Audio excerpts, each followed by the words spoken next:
Bell बजाओ और समा की खबर से बाखबर हो जाओ। तो इससे क्या होगा? खबरें हो या रीएनएक्टमेंट या हो सुबह सवेरे के टोटके, समा की खबर चाहिए तो बेल बजाइए।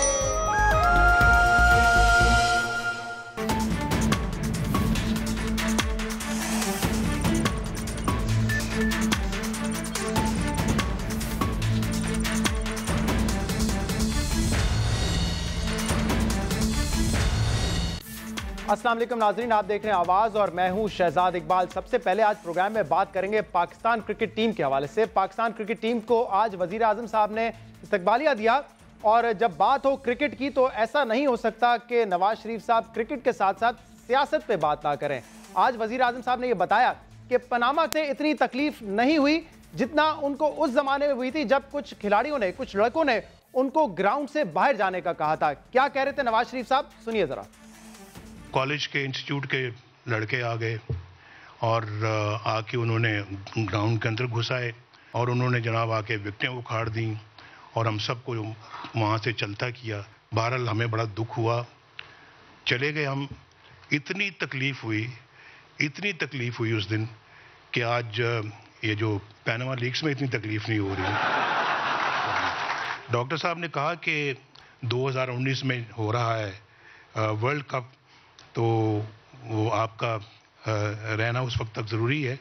डॉक्टर साहब, पता नहीं मुझे कि मैं आपका सवाल का जवाब कैसे दूं, लेकिन एक चीज़ अल्हम्दुलिल्लाह हम हर मैदान के फाते हैं।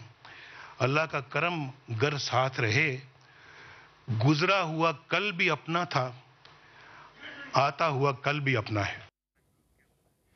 वज़ीर आज़म साहब ने कहा कि आता हुआ कल भी हमारा है और साथ साथ पनामा लीग्स के हवाले से ये कह रहे थे कि इस पनामा लीग से इतनी तकलीफ नहीं हुई जितनी तकलीफ उस वक्त हुई थी जब चंद लड़कों ने मैच खत्म करके उनसे और दूसरे लड़कों से कहा कि वो ग्राउंड से बाहर चले जाए। लेकिन एक चीज़ से PMLN को तकलीफ है और वो है मरियम नवाज शरीफ साहिबा को जब तलब किया गया GIT ने। कल बड़ी पेशी है, मरियम नवाज साहिबा GIT के सामने पेश होंगी और इस पर खुलकर तहफ़्फ़ुज़ात का इज़हार किया है पाकिस्तान मुस्लिम लीग नून के रहनुमाओं ने। कल इसहाक डार साहब ने कहा, राना सनाउल्लाह साहब कह रहे हैं कि इस्लामी रवायत के खिलाफ है। इसहाक डार साहब ने कल कहा कि इस्लामिक ट्रेनिंग जो है हमारी उसके खिलाफ है किसी खातून को GIT के सामने बुलाना। लेकिन मामला यह है कि जब पनामा लीग्स के पेपर्स सामने आए तो दो इशूज थे जिसको पाकिस्तान तहरीक इंसाफ कोर्ट में लेके गई। एक ये कि नवाज शरीफ साहब के ज़ेरे किफ़ालत है मरियम नवाज शरीफ साहिबा, लेकिन जो जजमेंट आई है उसमें इस चीज़ को ऑलमोस्ट क्लियर कर दिया गया है। लेकिन जो दूसरा मामला था वो था ऑफशोर कंपनीज की मिल्कियत का। जो पनामा लीग्स के पेपर सामने आए थे उसमें नेस्कॉल और नीलसन की मालिक यानी कि सोल बेनिफिशियल ओनर डिक्लेयर किया गया था मरियम नवाज को, जबकि मरियम नवाज साहिबा ने बार बार कोर्ट में ये आर्ग्यूमेंट दिया था कि वो इन कंपनीज की मालिक नहीं है, वो इन कंपनीज की ट्रस्टी है और बाकायदा एक ट्रस्ट डीड भी कोर्ट के सामने रखी गई थी। लेकिन कोर्ट ने अपने जजमेंट में ये कहा कि हम इस चीज पे मजीद तफ्तीश करना चाहते हैं, जानना चाहते हैं कि नीलसन और नेस्कॉल का असल मालिक कौन है। और इसीलिए GIT ने अब हुसैन नवाज, हसन नवाज के बाद मरियम नवाज को भी तलब किया है। तहफ़्फ़ुज़ात की वजह क्या है? क्या सिर्फ औरत होने की वजह से तहफ़्फ़ुज़ात हैं PMLN के, या फिर कानूनी नुकात पर भी इस वक्त तहफ़्फ़ुज़ात हैं मुस्लिम लीग नून को? इस पर हम बात करेंगे। हमारे साथ मौजूद है पाकिस्तान मुस्लिम लीग नून के सीनियर रहनुमा डॉक्टर तारिक फजल चौधरी साहब। डॉक्टर साहब, क्या वजह है? मरियम नवाज साहबा कल पेश तो हो रही हैं और आज उन्होंने ट्वीट भी किया है बाकायदा जिसमें उन्होंने कहा है कि नवाज शरीफ साहब 30 साल से जो है वो सियासत में है, हर इम्तिहान का उन्होंने मुकाबला किया है, लेकिन अब उनको खतरा था, उनको ये तशवीश थी कि उनकी बेटी GIT के सामने पेश हो रही है। लेकिन उन्होंने कहा है कि मैंने नवाज शरीफ साहब को कहा कि आपको घबराने की ज़रूरत नहीं है, आपकी तरबियत मेरे साथ है, मैं झुकूंगी नहीं, मैं सामना करूंगी, कानून की बालादस्ती की पासदारी करूंगी। ये तमाम बातें उन्होंने ट्वीट में लिखी है। लेकिन नून लीग को क्या तहफ़्फ़ुज़ात हैं उनके पेश होने से? बिस्मिल्लाहिर्रहमानिर्रहीम। शहजाद साहब, गुजारिश ये है कि प्राइम मिनिस्टर साहब ने जब ये पनामा लीग्स के हवाले से शुरू हुआ, मुकदमा शुरू हुआ, जब ये लीग सामने आई तो उन्होंने बरमला ये बात कही कि मैं और मेरे ख़ानदान के तमाम अफराद हर जगह, हर फोरम पे इन सवालात के जवाबात देंगे। किसी जगह के ऊपर हमें बुलाया गया, हम ज़रूर पेश होंगे और हमारे पास हर सवाल का जवाब मौजूद है, मनी ट्रेल मौजूद है। हम बिल्कुल किसी जगह से इस्तिस्ना के पीछे छुपेंगे नहीं और कोई राय फरार इख्तियार नहीं करेंगे। तो लिहाजा पेशी के हवाले से कोई रिजर्वेशंस उस तरह नहीं है कि हमें बुलाया क्यों गया।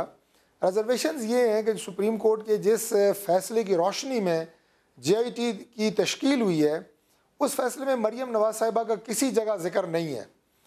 फिर सुप्रीम कोर्ट को जो कागजात दिए गए उसमें ये बात साबित शुदा है कि मरियम नवाज शरीफ साहिबा वो इन प्रॉपर्टीज़ की ट्रस्टी ज़रूर हैं लेकिन बेनिफिशियल ओनर उनकी नहीं है। लिहाजा अगर इन प्रॉपर्टीज़ के हवाले से जवाबात अगर देने थे तो वो हुसैन नवाज साहब ने देने हैं। हसन नवाज भी उनके भाई हैं, उन्हें भी बुला लिया गया, वो भी पेश हुए। अब मरियम नवाज साहिबा को बुलाना वो कोई करीने क़यास नहीं था, वो कोई ऐसी चीज़ नहीं थी कि इस केस से उनको कोई ताल्लुक़ हो। वो किसी पब्लिक ऑफिस होल्डर नहीं रही, किसी पब्लिक ऑफिस पे नहीं रही। नामा पेपर्स जो आए थे उसमें तो मरियम नवाज साहिबा का नाम बेनिफिशियल ओनर के तौर पे लिखा गया। आप लोगों ने कहा कि एक ट्रस्ट डीड है, वो ट्रस्टी है, असल मालिक हुसैन नवाज है। अब यही तो तफ्तीश करनी है कि असल मालिक कौन है। क्या हुसैन नवाज साहब दुरुस्त कह रहे हैं या जो पनामा पेपर्स में कहा था वो दुरुस्त है? हमने सिर्फ कहा नहीं बल्कि हमने जो बयान दिया उसकी रोशनी में हमने सबूत भी दिए। ओनरशिप किसकी है वो भी सबूत दिए। मरियम नवाज शरीफ साहिबा के नाम पे क्या है, वो ट्रस्टी कैसे हैं, वो भी सबूत दिए। बहरहाल ये चीज़ें मुतअद्दिद दफ़ा डिस्कस हो चुकी हैं मीडिया पे, मैं मज़ीद इसकी तफसील में क्या जाऊँ। लेकिन मैं ये ज़रूर कहूँगा कि अगर कोई ये समझता है कि मरियम नवाज शरीफ को बुला के प्राइम मिनिस्टर को पे तो कोई दबाव डाला जा सकता है, तो ये मुमकिन इसलिए नहीं होगा कि मरियम नवाज शरीफ साहिबा वो उस बाहिम्मत और बाजुरत वज़ीर आज़म की बेटी हैं जिन पे इस तरह के मुश्किल अदवार इससे पहले मुतअद्दिद दफ़ा आ चुके हैं और अल्लाह ताला ने उन्हें सुरखरू किया, और वो भी एक बहादुर बाप की बहादुर बेटी हैं और वो किसी तरह की कोई घबराहट। ये जुमला आपने किसके लिए अदा किया है डॉक्टर साहब? मैं ज़रा इसकी वजाहत चाहूँगा। ये जुमला आपने किसके लिए अदा किया है कि कोई बुलाकर अगर वज़ीर आज़म पर दबाव डालना चाहता है? बुलाया JIT ने है, इमरान खान साहब ने नहीं, ये JIT ने बुलाया है। सुप्रीम कोर्ट के जजेस ने ये सवाल लिखे थे। तो जब आप ये कहते हैं कि कोई बुलाकर अगर मरियम नवाज को नवाज शरीफ पर प्रेशर डालना चाहता है तो वो प्रेशर में नहीं आएंगी, किसके लिए ये जुमला अदा किया है आपने? शहजाद साहब, पानामा लीक्स जब सामने आई तो सैकड़ों के हिसाब से उसमें नाम आए, हज़ारों के हिसाब से। पाकिस्तान में 450 से ज़ायद लोगों के नाम पानामा लीक्स में आए। ऑफशोर कंपनियां इमरान खान की भी निकली, जहांगीर तरीन की भी निकली, अलीम खान की भी निकली, इमरान खान साहब की मोहतरम बहनों की भी निकली। वो सारे के सारे कहाँ गायब हो गए? उन सब ने सुलेमानी टोपियाँ पहन ली। क्या नवाज शरीफ की बेटे की ही जो ऑफशोर कंपनियां हैं वही सबसे बड़ी चोर है, वही सबसे बड़ी करप्शन है? नवाज शरीफ साहब ने कहा था एहतसाब का अमल मुझसे शुरू कीजिए। अभी आपने खुद कहा है कि नवाज शरीफ ने कहा कि मेरी फैमिली का हर शख्स जो है वो एहतसाब के लिए तैयार है, जवाब देने के लिए तैयार है, इसीलिए पहल उनसे की गई। इस पे खुद आपकी पार्टी और नवाज शरीफ साहब राजी हुए थे। लेकिन मेरा सवाल ये कि जब आप ये कहते हैं कि कोई मरियम नवाज को बुलाकर प्रेशर डालना चाहते हैं, वो कोई कौन है? कौन प्रेशर डालना चाहता है नवाज शरीफ पर मरियम नवाज साहब को बुलाकर? इस बात से आपके सवाल मेरे जवाब से ज़्यादा लंबे होते हैं। मैं ये गुजारिश कर रहा हूँ कि हमने बिल्कुल ये बात कही कि हम तैयार हैं, लेकिन हम तैयार हैं तो हम सामना कर रहे हैं, सबूत भी दे रहे हैं। लेकिन हमारे तैयार होने का मतलब ये तो नहीं है कि हमारी कंपनियां तो चोर हैं, बाकी ऑफशोर कंपनियां सबकी हैं, तो वो बिल्कुल चोर नहीं है, उनके खिलाफ कोई कार्रवाई ना हो। अच्छा, सिटिंग प्राइम मिनिस्टर उनकी फैमिली को हासिल नहीं है, वो एतराज किए जा रहे हैं, कोई सुन नहीं रहा है। एक और आर्ग्यूमेंट जो कल इसाक डार साहब ने भी दिया, राना सना साहब ने भी दिया कि ये बेटी हैं, औरतों के हवाले से इस तरह नहीं करना चाहिए था, एक औरत को नहीं बुलाना चाहिए था, इस्लामी रिवायत के खिलाफ है, इस्लामी ट्रेनिंग के खिलाफ है। ये वुमेन कार्ड, ये औरत वाला पहलू आप क्यों इस्तेमाल कर रहे हैं? मरियम नवाज साहिबा बड़ी एक्टिव है आपकी पार्टी में, बड़ी स्कीम्स हैं जिसपे वो फखर से कहती हैं कि वो उन्होंने इंट्रोड्यूस की। शायद बहुत सारे लोग कहते हैं कि अगली वजीर आजम हो पाकिस्तान की या बनना चाहती हैं वो। तो फिर ये इस्तेमाल क्यों कर रहे हैं कि एक औरत को क्यों बनाया जा रहा है? पाकिस्तान में जहां तक मुझे पता है मर्द और औरत के लिए कानून बराबर है। देखिए, गुजारिश है जी कि कानून ज़रूर बराबर है, लेकिन अगर इस पूरे मुकदमे में, पूरे केस में मरियम नवाज शरीफ का कोई किरदार होता, हमें बिल्कुल एतराज़ ना होता। बहरहाल उन्हें बुलाया गया, हमने एक दफ़ा भी ये नहीं कहा कि वो नहीं जाएंगी। हमारी बहन इंतहाई बहादुर बाजुरत खातून है, बहादुर बाप की बेटी हैं। वो बड़ी पुरवकार तरीके से उन्होंने कहा कि मैं जाऊंगी, मैं कोई हालात से या जबर से घबराने वाली नहीं हूँ। उनसे जो भी सवाल पूछे जाएंगे वो जवाब देंगी। ये बिल्कुल उन्होंने कहा है। डॉक्टर साहब, आप बिल्कुल ठीक कह रहे हैं। उनके ट्वीट्स मैंने पढ़े हैं, उन्होंने कहा है कि वो जाएंगी, उनकी ट्रेनिंग नवाज शरीफ साहब ने की है, वो खौफजदा नहीं है।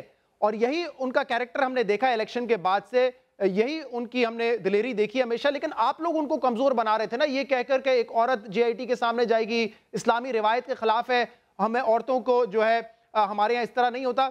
ये सब आप लोगों ने कही है बातें, उन्होंने नहीं कही कभी। और इसीलिए इसहाक डार साहब भी कल ये बात कर रहे थे, लेकिन मैं इसहाक डार साहब की एक और बात आपको सुनवाना चाहूंगा जिसमें वो जब कहते हैं कि औरतों की रिस्पेक्ट होनी चाहिए, जरा सुन बात, इस पे कमेंट कीजिएगा। हाँ, सबको पता है कि इलेक्शन में तो जीतना नहीं है। वो तो उस जमाने में भी जब मुशर्रफ पीक पे था तो उनकी वो अपना जूतियां चाटते थे। वो यहूदी ब्यूटी को लेकर जाके वजीर आजम बनने के चक्कर में थे। कराची यूनिवर्सिटी में गए और वहां गंदे अंडे खाए उन्होंने रेफरेंडम के लिए।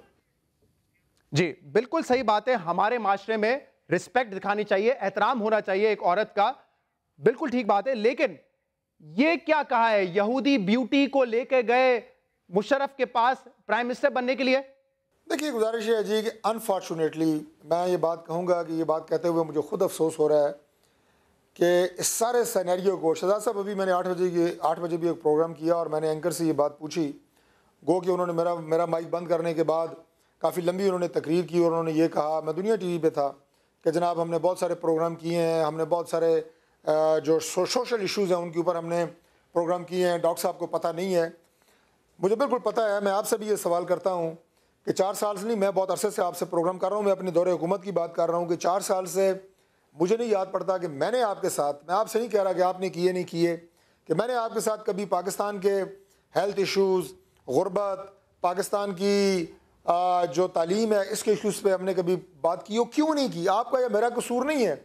कसूर ये है कि 4 साल से पाकिस्तान में एक ही काम हो रहा है, गालम गलोच, इल्ज़ाम तराशी, दंगा फसाद, सड़कों पर निकलो, जलाओ, घिराओ, मरो, मारो, धरने दो, आग लगाओ। यार ये सियासत है। किस पीटीआई के लीडर ने कुलसूम नवाज साहिबा के लिए, मरियम नवाज साहिबा के लिए इस तरह के लफ्ज इस्तेमाल किए जो कि कल इसहाक डार साहब ने इमरान खान साहब की साबिक अहलिया के लिए इस्तेमाल किए कि वो यहूदी ब्यूटी को लेके गए थे मुशर्रफ के पास? ये मुझे बता दीजिए। मेरे जवाबात से ज्यादा लंबे होते हैं, मैं सिर्फ ये बात मुकम्मल कर लूं कि ये जो सियासत है ये पाकिस्तान में कौन लेके आया है? तू, मैं, गालम गलोच, इल्जाम तराशियां, यार ये सियासत होती थी पाकिस्तान में। सबकी अपने अपने सूबे में हुकूमत कर रहे हैं, वहाँ पे किसी ने काम किया है क्या? मुल्क को आप दे क्या रहे हैं? किस कल्चर को आप फ़रोग दे रहे हैं? हर जनाब पार्टी के खिलाफ आप साजिशें, हर हुकूमत के खिलाफ आप साजिशें कर रहे हैं। मैं नहीं कहता कि वो किसी बैरूनी ताकत के एजेंट हैं। अब मेरे सवाल का जवाब दे दीजिए, किसने कहा है आज तक मरियम नवाज साहिबा के लिए इस तरह की कोई बात की हो, कुलसूम नवाज के लिए कोई ऐसी बात की हो? कल इसहाक डार साहब को क्या जरूरत थी कि वो साबिक अहलिया इमरान खान साहब की बीच में लाएं और उनके लिए ये लफ्ज इस्तेमाल करें, यहूदी ब्यूटी को जनरल मुशर्रफ के पास लेके गए वजीर आजम बनने के लिए? मतलब अगर आप जिस लेवल की बात कर रहे हैं आप ठीक कह रहे हैं, लेकिन डार साहब किस लेवल पे लेके जाना चाह रहे हैं पाकिस्तान की सियासत को? देखिए, डार साहब इस मुल्क के वजीर खारजा हैं। डार साहब जब उन्होंने हुकूमत संभाली 2013 में हमने, तो आप मीडिया के बड़े बड़े मतलब सीनियर एंकर हैं, आपको भी पता है कि लोग कहते थे कि पाकिस्तान 6 माह में बैंक करप्ट हो रहा है। सर ये बात का जवाब नहीं है। वजीर खजाना है जिन्होंने पाकिस्तान को एक मुआशी तरक्की की तरफ लेके गए। यार सर मुआशी तरक्की से यहूदी ब्यूटी का क्या ताल्लुक है? कौन सी है? ये लोग किसके एजेंडे पे हैं? मैं सवाल आपसे पूछ रहा हूँ, जो लैंग्वेज का इस्तेमाल की है, जिस लेवल की सियासत की है कल इसहाक डार साहब ने, आप उसको जोड़े कि इसहाक डार साहब ने खजाना शहरी होने की हैसियत से ये सवाल कर रहा हूँ। मैं अर्ज कर रहा हूँ कि मैं ये नहीं कि आपके प्रोग्राम पे अकेला बैठा हूँ, मैं किसी की तस्दीक करूँ, बिल्कुल भी नहीं। सर आप मेरे सवाल का जवाब नहीं दे रहे कि मैं एक सियासतदान भी हूँ, मैं एक शहरी होने की हैसियत से सवाल कर रहा हूँ। ये लोग मुल्क को किधर लेके जा रहे हैं, क्या दे रहे हैं? मैं भी यही सवाल कर रहा हूँ कि इसहाक डार साहब किस तरफ लेके जा रहे हैं सियासी बहस को? बात कर रहे हैं, मैं भी यही सवाल कर रहा हूँ डॉक्टर साहब। और ये लोग पाकिस्तान में सिवाय दंगे फसाद की कोई और बातें नहीं कर रहे। डॉक्टर साहब आप मेरा सवाल सुनना नहीं चाह रहे।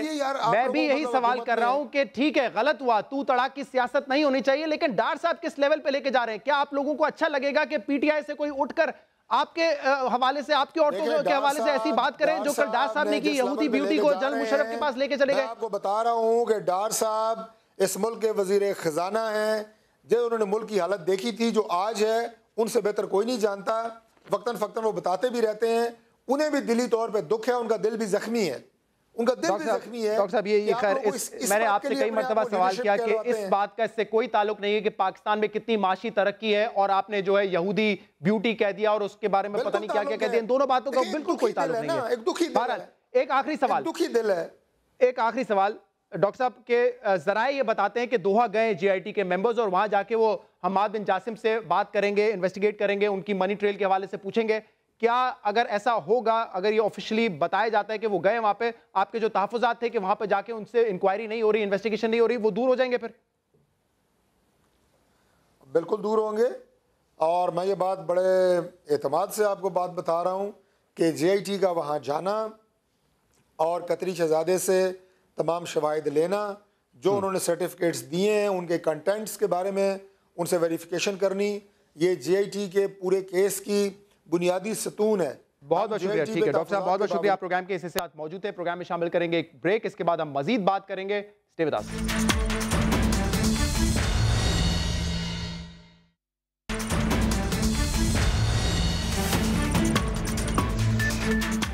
वेलकम बैक नाजरीन। कराची में 2 दिन की बारिश हुई और कराची के कई इलाके पानी में डूब गए। गटर उबल आए और नाले भर आए, सड़कों पे पानी था, लोगों के घरों में पानी था, मस्जिदों में पानी था। और उस वक्त लोग मुंतजिर थे कि पाकिस्तान पीपल्स पार्टी की हुकूमत आएगी और ये गंद साफ करेगी। लेकिन पाकिस्तान पीपल्स पार्टी की हुकूमत उस वक्त गंद साफ करने में नहीं, गंद को बचाने में ज्यादा इंटरेस्टेड नजर आई। और इसी गंद के हवाले से उन्होंने कल नैब एक बिल पास किया सिंध असेंबली में, जिसमें उन्होंने नैब के जो इख्तियारात हैं उनको महदूद किया है। यानी कि अब सिंध का कोई भी ऑफिस होगा, कोई भी डिपार्टमेंट होगा, या सिंध का कोई भी शख्सियत होगी, चाहे वो ब्यूरोक्रेट हो या वजीर हो, उस पर नैब के कानून का इतलाक नहीं होगा। ये बिल कल सिंध असेंबली में पास हो चुका है और इसकी एक बाकायदा वजह है। वजह सिर्फ ये नहीं है कि इशू था कि कौन सा इशू सूबाई है, कौन सा इशू वफाकी है, उसकी बाकायदा एक वजह है क्योंकि एक लंबी चौड़ी फहरिस्त है नैब केसेस की सिंध गवर्नमेंट पे। वुज़राओं पर है, MPs पर है और महकमों पर है, ब्यूरोक्रेट्स पर भी है, और वो तफसीलात हम आपके सामने रखेंगे। इस वक्त कुल मिलाकर 500 ऐसे केसेस हैं सिंध हुकूमत के जो कि नैब इस वक्त इन्वेस्टिगेट कर रही है। 50 अरब रुपए से ज्यादा की करप्शन का मामला है मुख्तलिफ ऑफिस में। 282 रेफरेंस इस वक्त नैब के पास मौजूद हैं। 133 पर इंक्वायरी जारी है, 105 इन्वेस्टिगेशन स्टेज पर हैं और 64 की इनिशियल इन्वेस्टिगेशन का आगाज हो चुका है। सिर्फ लैंड अलॉटमेंट के हवाले से कल DG नैब ने यह बताया है कि 2 ट्रिलियन यानी कि 2 खरब की करप्शन मामला है जो कि नैब इस वक्त देख रहा है। इरिगेशन डिपार्टमेंट में 7 अरब रुपए की करप्शन का मामला है। ये तमाम फैक्ट्स एंड फिगर्स DG नैब सिंध ने बताए हैं। अगर हम वुज़राओं की बात करें और पीपल्स पार्टी के जो अहम रहनुमा है उनके हवाले से बात करें तो बड़े बड़े नाम हैं। डॉक्टर आसिम हुसैन के खिलाफ नैब में 2 रेफरेंस हैं। 430 अरब रुपए करप्शन का मामला है। जियाउद्दीन यूनिवर्सिटी की इलीगल लैंड का मामला है। शर्जील मेमन के खिलाफ 3 रेफरेंस हैं, जिनमें एक रेफरेंस इंफॉर्मेशन डिपार्टमेंट में करप्शन का है, अलॉटमेंट है मलिक डेवलपमेंट लैंड की बहरिया टाउन को। मलिक मोहम्मद अली मलकानी साहब जो कि मिनिस्टर हैं लाइव स्टॉक, उनके खिलाफ गबन का मामला है। दोस्त मोहम्मद रहीम उनके खिलाफ भी गबन का मामला है जो कि इस वक्त नैब इन्वेस्टिगेट कर रही है। जियाउल हसन लंजार लॉ मिनिस्टर हैं, इलीगल एसेट्स का मामला इस वक्त नैब इन्वेस्टिगेट कर रही है। सोहेल अनवर सियाल जो कि इंफॉर्मेशन मिनिस्टर हैं, उनके खिलाफ गबन का मामला है लाड़काना में। अब्दुल सत्तार राजपर जो कि MP हैं पीपल्स पार्टी के, उनके खिलाफ इलीगल एसेट्स और गबन का केस इस वक्त नैब में है। अब्दुल रऊफ खोसा जो कि MP हैं पीपल्स पार्टी के, उनके खिलाफ भी इलीगल एसेट्स और इसके अलावा गबन का केस है। ये चंद वो नाम है पीपल्स पार्टी के जिनके खिलाफ केसेस हैं। इसके अलावा ब्यूरोक्रेट्स की एक लंबी चौड़ी फहरिस्त है। जो डिपार्टमेंट्स हैं जिनके खिलाफ इस वक्त नैब में इंक्वायरी है, उसमें 13,000 फेक अपॉइंटमेंट्स हैं जो कि लोकल गवर्नमेंट लोकल डिपार्टमेंट में किए गए हैं। 12,000 फेक अपॉइंटमेंट्स के केसेस हैं जो कि एजुकेशन डिपार्टमेंट में है। 5,000 फेक अपॉइंटमेंट का केस है पुलिस डिपार्टमेंट का। ये वो महकमे है जहां पर नैब इन्वेस्टिगेट कर रही है। तो बहुत सारे ऐसे ऑफिसेस हैं, बहुत सारे ब्यूरोक्रेट्स हैं, पीपल्स पार्टी के MPs हैं, मिनिस्टर्स हैं जिनके खिलाफ नैब में केस है। और ऐसा लगता है कि इस वक्त ये कानून पास करने की यही वजह है कि इन तमाम महकमों को, मिनिस्टर्स को, MPA को नैब के कानून से बचाया जाए। इस पर हम बात करेंगे। हमारे साथ नासिर शाह इंफॉर्मेशन मिनिस्टर हैं। नासिर साहब बहुत बहुत शुक्रिया वक्त देने के लिए। और कोई वजह नजर नहीं आती, एक लंबी फहरिस्त है जिसमें आपके MPs हैं, आपके मिनिस्टर्स हैं, बहुत सारे सिंध हुकूमत के महकमे हैं जिनके खिलाफ नैब कार्रवाई कर रही है। क्या इसी से बचने के लिए नैब के कानून को महदूद किया गया है? बिस्मिल्लाहिर्रहमानिर्रहीम, अल्लाहुम्मा सल्ली अला मुहम्मदिन व आले मोहम्मद। शहजाद, ऐसा कतन नहीं है। और नैब के जिस तरह की आप बात कर रहे हैं कि कोई हम लोग कोई केसेस से बचने के लिए और इसको रिपेल किया है, इसका जो कानून है नैब का, असल बात यह है, यहाँ तो दो बातें हैं ना। अगर नैब के होते हुए सब कुछ ठीक हो गया और कहीं पे कोई इस तरह की गड़बड़ नहीं हो रही तो फिर तो बहुत ठीक है। इसको छेड़ना जो है वो बहुत बड़ा गुनाह है और बहुत इखलाकी तौर पे भी बहुत गिरी हुई बात है। लेकिन इस इदारे के होते हुए इतने अरसे से अगर फिर भी ये सारा कुछ हो गया तो फिर इसकी अफादियत कहाँ गई। दूसरी बात ये है कि ये कानूनी बहस तो ज़ाहिर है कोर्ट्स में होगी, चैलेंज भी किया जाएगा और वहाँ पे कानूनी माहिरीन आपस में दलाइल देंगे, फिर जो बात भी सामने वाज़ेह हो वो हो जाएगी वहाँ पे। लेकिन ये 1999 में नज़रिया ज़रूरत के तहत मुशर्रफ साहब ने इसको एक ऑर्डिनेंस के तहत, एक्ट के तहत लागू किया। फिर बाद में PCO के तहत इसको 2009 तक एक कवर दिया गया और इसको 6th शेड्यूल में रख दिया गया था। ये जो 18वीं अमेंडमेंट हुई थी, 18 अमेंडमेंट के बाद ज़ाहिर है वो 6th शेड्यूल ख़त्म हो गया और जो 3 कवानीन थे, एक नैब का, एक लोकल गवर्नमेंट का, एक पुलिस आर्डर का, उन तीनों में रद्दोबदल हुई 2 में और ये तीसरा रहा हुआ था। नासिर साहब, फिर देखें 18वीं तरमीम को कई साल गुजर गए हैं, गालिबन 8 साल हो चुके हैं। उस वक्त तो आपको नहीं ख्याल आया कि इस कानून को रिपील करना है या इसकी जो इसका हदूद है उसको महदूद करना है? उस वक्त आपको यह ख्याल नहीं आया? किसी और सूबे ने नहीं किया, सिंध हुकूमत ने ही क्यों किया? और अगर आप समझते हैं कि नैब का कानून कोई फायदा नहीं दे रहा, उससे करप्शन रुक नहीं रही है, तो फिर आप क्या करेंगे? आपका जो एंटी करप्शन डिपार्टमेंट है, जरा बताइए उसकी क्या कार्रवाई रही है? कितने MPs, कितने मिनिस्टर्स ऐसे हैं जिनकी करप्शन पे हाथ डाला है? देखें, एक तो ये परसेप्शन जो है कि हम लोग की करप्शन के हक में है, ऐसा बिल्कुल नहीं है। हम लोग भी चाहते हैं करप्शन ख़त्म हो और ये जो नासूर फैल चुका है इसको जड़ से उखाड़ फेंका जाए और सख्त सज़ाएं दी जाएं। एक ऐसा इदारा हो जो इंडिपेंडेंट हो और सिंध गवर्नमेंट वैसा ही एक इदारा बना रही है और जब वो ज़ाहिर है एक्टिव होगा, फंक्शनल होगा, चलेगा, अगर कहीं पे उसकी कोई कोताही नज़र आती है तो फिर आप ज़रूर उस पर उंगली उठा सकते हैं। अभी वो मारज़े वजूद में ही नहीं आया और अभी हमने सिर्फ उसके लिए एक प्लानिंग की है, कानून साजी की है और ये जो कानून है ये इदारा जो आप बनाने जा रहे हैं, जिसको आप कह रहे हैं इंडिपेंडेंट होगा, ये सिंध गवर्नमेंट की निगरानी में ही होगा। देखें, उसका जो स्ट्रक्चर होगा वो बिल्कुल इंडिपेंडेंट बनाएंगे। ये कोई मौजूदा जो एंटी करप्शन का जो निज़ाम है ये बिल्कुल नहीं हुआ। ये एक कतन ये तासुर ख़त्म होना चाहिए कि हम कोई नैब के इस कानून को ख़त्म करने के बाद ये जो मौजूदा हमारा एंटी करप्शन का सिस्टम है इसी को एक्टिव करना चाहते हैं, इसी को जारी और सारी, ऐसा बिल्कुल नहीं। लेकिन ये तासुर गलत कैसे है? ये तासुर गलत कैसे है नासिर साहब? मैंने आपको बताया बहुत सारे महकमे हैं, लोकल गवर्नमेंट हो, एजुकेशन हो, पुलिस हो, यहाँ पर फेक अपॉइंटमेंट के केसेस हैं जो कि इस वक्त नैब में मौजूद हैं। आपके मिनिस्टर्स हैं, डॉक्टर आसिम हो, शर्जील मेमन साहब हो, मलकानी साहब हो, दोस्त मोहम्मद रहीमुन साहब हो, उनके खिलाफ नैब में केसेस हैं। जब ये केसेस हैं तो ये तासुर गलत कैसे हो गया कि करप्शन नहीं किया सिंध हुकूमत ने? देखें, मैं आपको ये अर्ज़ करता हूँ कि क्या ये केसेस जो हैं ये कोई 10-15 दिन पहले बने हैं या 2-3 माह या इसी साल बने? ये तो सालों से हैं।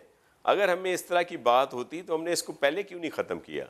लेकिन जब एक तासुर बल्कि यकीन हो जाए कि इसमें सियासी मदाखलत हो रही है, मैं चेयरमैन नैब के लिए नहीं कहता, यहाँ के जो मौजूदा DG हैं उनके लिए नहीं कहता, लेकिन कुछ अफसरान ज़रूर कठपुतलियों की तरह वफाकी वज़ीरों के अहकामात पर सिर्फ सिंध गवर्नमेंट को फोकस किए हुए हैं, उन्होंने टारगेट किया हुआ है। और अगर इस तरह का नैब बहुत ज़्यादा एफिशिएंट इदारा होता, इंडिपेंडेंट होता, तो आपको याद होगा पहले भी तस्करा हो चुका है कि जब सुप्रीम कोर्ट में चेयरमैन नैब ने एक लिस्ट पेश की जो बात मैं कर रहा हूं, बहावलपुर में कितना PM साहब ने कैसे उनको शटअप कॉल दी। नासिर साहब, आप कह रहे हैं कि वफाकी वुज़रा टारगेट कर रहे हैं, आप खुद कह रहे हैं कि वफाकी वुज़रा टारगेट कर रहे हैं इस वक्त सिंध को, और इसीलिए आप इस कानून को तब्दील कर रहे हैं ना? के साथ बात कर सकते हैं जी, हम बिल्कुल सबूत देंगे आपको कि इसमें मुकम्मल तौर पर मदाखलत है।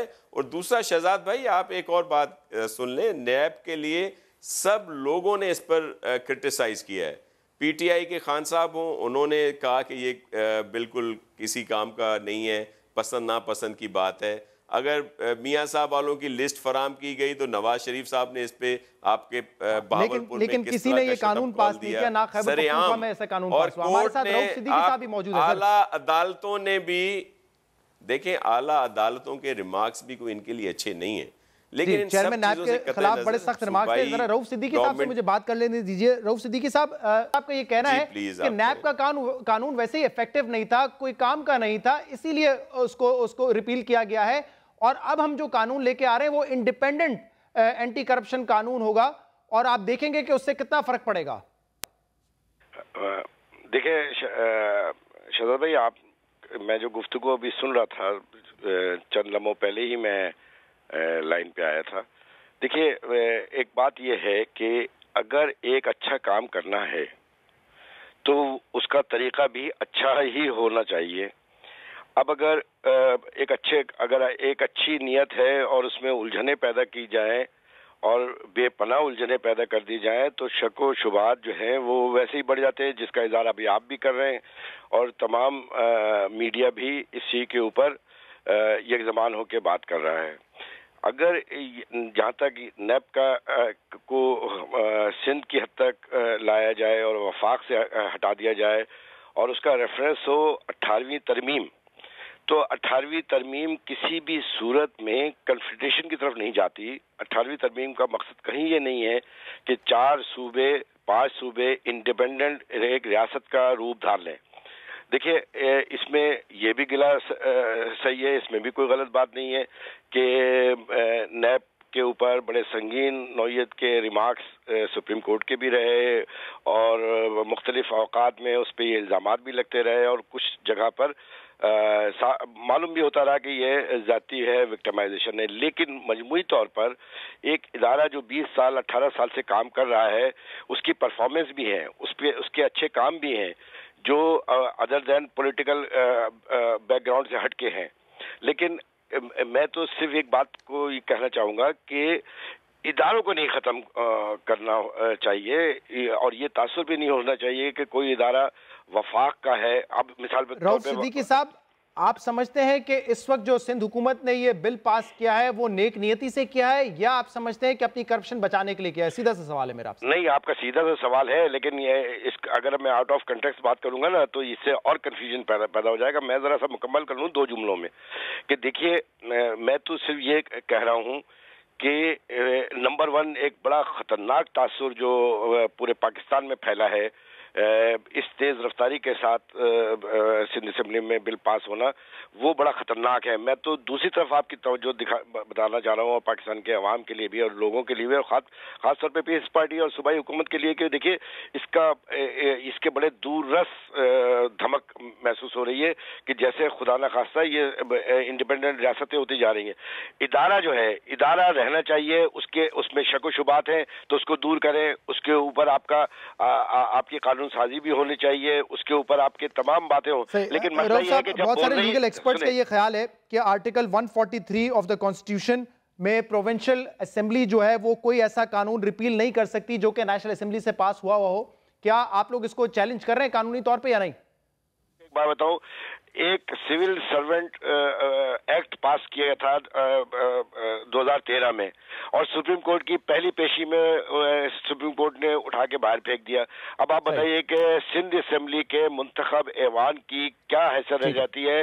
तासुर ये है कि सिंध असेंबली के अंदर अजीब और गरीब लोग बैठे हैं जो पिजन हेडेड हैं, उनके दिमाग में कुछ नहीं आता। मेरे पास वक्त बिल्कुल खत्म हो गया। बहुत बहुत शुक्रिया रऊफ सिद्दीकी साहब, आपने, नासिर शाह साहब आपने भी हमें ज्वाइन किया। प्रोग्राम में शामिल करेंगे एक ब्रेक, इसके बाद जमशेद दस्ती साहब हमारे साथ मौजूद होंगे। अदालत पे जमानत में रिहा हुए हैं, उनसे पूछेंगे जेल में उनके साथ क्या हुआ और कौन से मुकदमे में उनको अंदर किया गया था। एक ब्रेक के बाद बात होगी। Stay with us.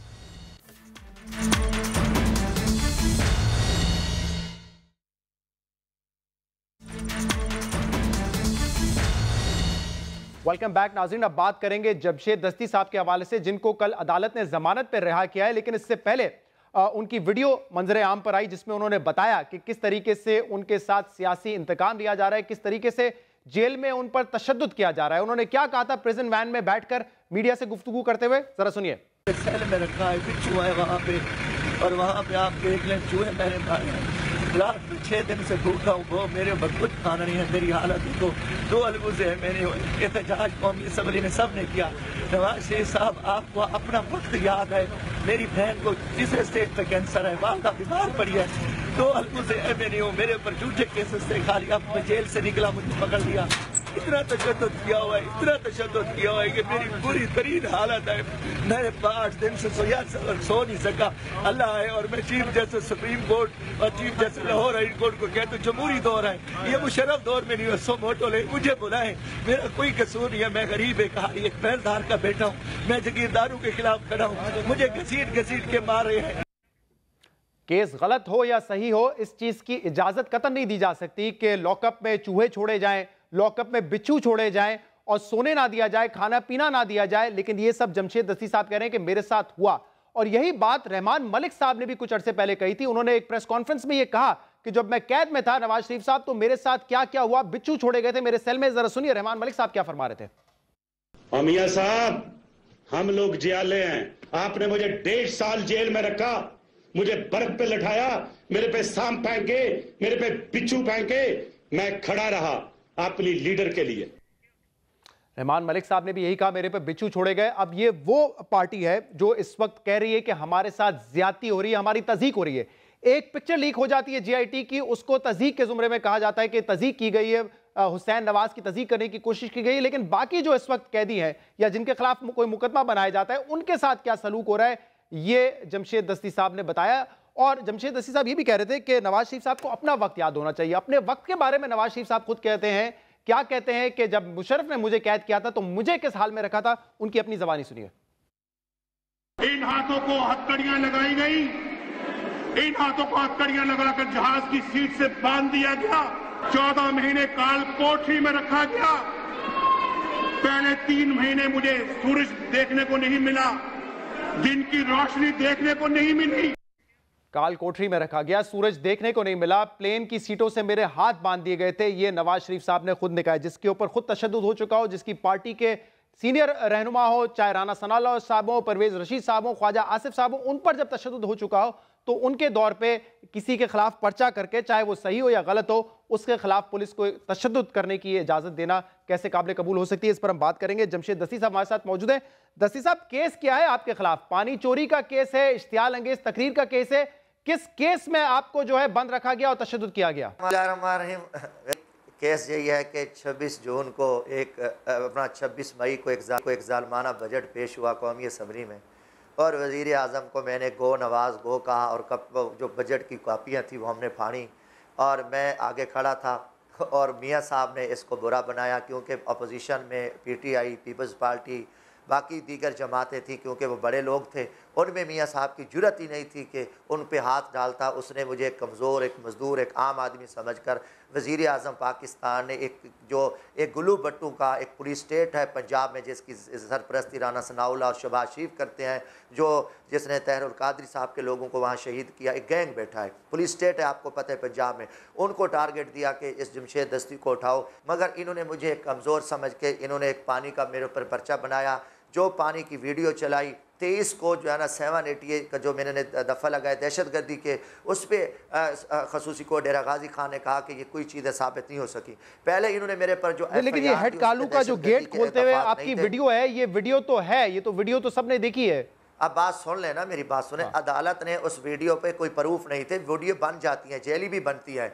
वहाँ पे मसला ये था कि 200 क्यूसेक पानी चल रहा था, आगे मुस्लिम लीग नून के जागीरदार वडेरों ने पानी बंद किया था, मंजूर शुदा पानी था 347 क्यूसेक। जो मुजफ्फरगढ़ कैनाल का मंजूर शुदा पानी है वो है 887 क्यूसेक। ये 2500 क्यूसेक हेड पंजनत के जरिए कतरी शहजादों को दे रहे हैं। वो सरेकी खित्ते के पानी पे इन्होंने डाका मारा है। इन्होंने फिर वीडियो बनाई जो अदालत में साबित नहीं हो सकी।